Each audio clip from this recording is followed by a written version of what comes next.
Skip, remind you now, he only weighed 144, so he was basically 10 pounds, basically under the weight. But he wiped it out. A much smaller guy just because he's at the end of the road. But the fight's so big and the money's so big, he's gonna have to take it. I bet he retires after that fight. Canelo will have to start playing catch up in rounds 4, 5, 6. Believe me, by the 7th round, Canelo is going to be a little muscle fatigued, right? We've seen that. Shannon Sharpe issued a serious warning to Canelo Alvarez about taking on Terence Crawford, suggesting the outcome could be far worse than just a defeat. He highlighted Crawford's clear advantages in speed, skill, and endurance, hinting that the fight might signal the end of Canelo's reign at the top. Meanwhile, Canelo has acknowledged that retirement is now on his mind.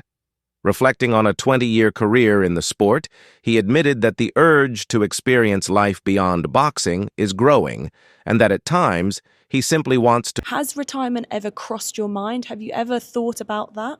I always say like 37 is good time to go. It's not because I can't be in the boxing anymore, but you know, sometimes you need to do something else. So I'm being in October I turned 20 years as a professional fighter, so it's meant a lot of years. So Eddie Hearn, Canelo Alvarez's longtime promoter and trusted insider, has fueled speculation that the upcoming clash with Terence Crawford could mark the final chapter of Canelo's storied career.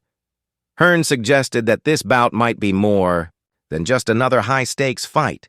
It could be the ultimate test that leads to Canelo's retirement. His words carry weight, given his deep history alongside the Mexican icon through countless career milestones.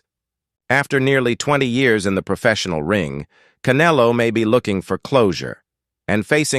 Do you see that fight now differently based on how Canelo performed against Skull Eddie? A little bit, yeah. Yeah? Oh, wow. It wasn't just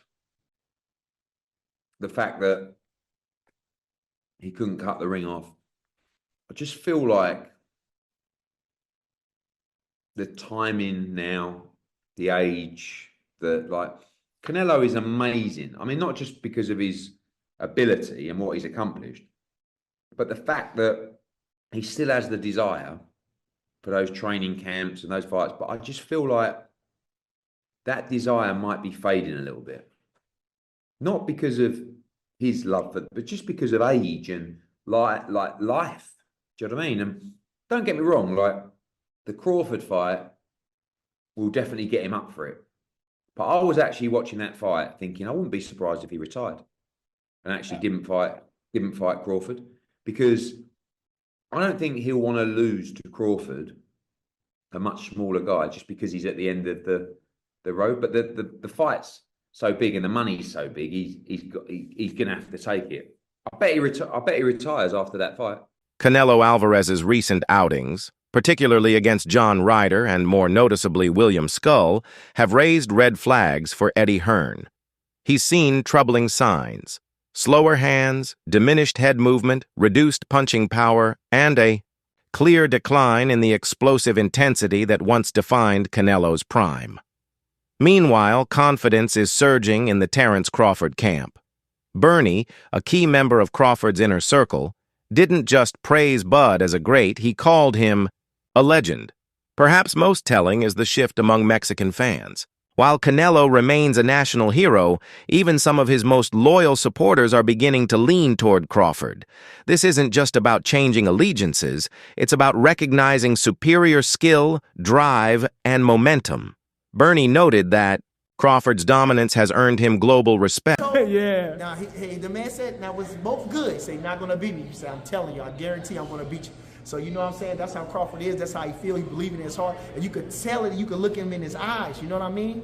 And a lot of people believe that Crawford going to win this fight.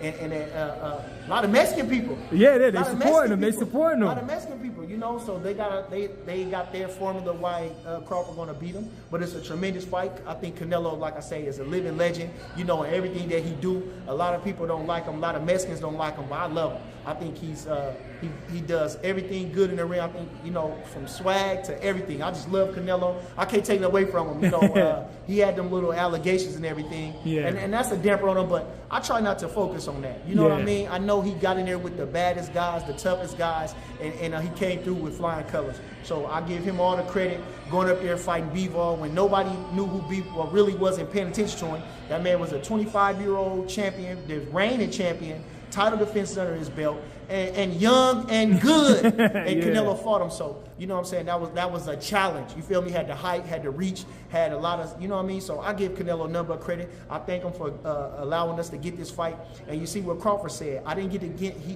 Canelo got to fight these guys with the names. I didn't necessarily get to fight all the guys with the names when I wanted to. But I got him. Yes. And that's the how it coming around full circle. And when God got it for you, nobody can be against you. And so I think he's the most deserving fighter of that outside of Benavidez. You know what I mean? Yeah. Besides that, but Benavidez still doesn't bring the super fight dynamic to it. Yes. It's a really good fight with Benavidez, but this is a super fight. Exactly. We have legends fighting each other. David Benavidez has yet to become a legend. He's still growing in the sport. Absolutely. Crawford is a legend. 14 years in the sport, 10 years as champion, 11 years going on. You understand? Undisputed 2 different times, fighter of the year, all those different things. So, like I say, and the mystique of Crawford is legend in itself. The mystique of Crawford. So, I mean, you know, so it's a super fight. Again, I thank Canelo Alvarez for taking the fight. Former middleweight champion Kelly Pavlik offered a blunt and refreshingly honest perspective on the Canelo versus Crawford matchup. Defying the popular narrative, Pavlik argued that Crawford is actually the stronger, more effective fighter in the ring. He praised Crawford's raw athleticism, high ring IQ, and physical dominance. But perhaps more revealing was his assessment of Canelo. Pavlik believes Canelo has been fighting cautiously in recent bouts, not to win convincingly, but simply to avoid losing.